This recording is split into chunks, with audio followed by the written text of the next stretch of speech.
Najua wengi husema kila asiye nacho unyenyekea, ila nimemwomba Mungu nisibadilike akinipea.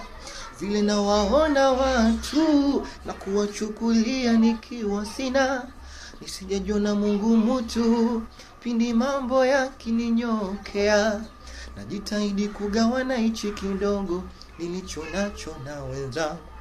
Nimejifunza kwamba kutoa ni moyo, sio mpaka kiwe kingi changu.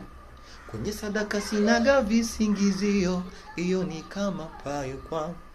Hata nikiwa sina kabisa siku hiyo, Mungu anajua moyo wangu.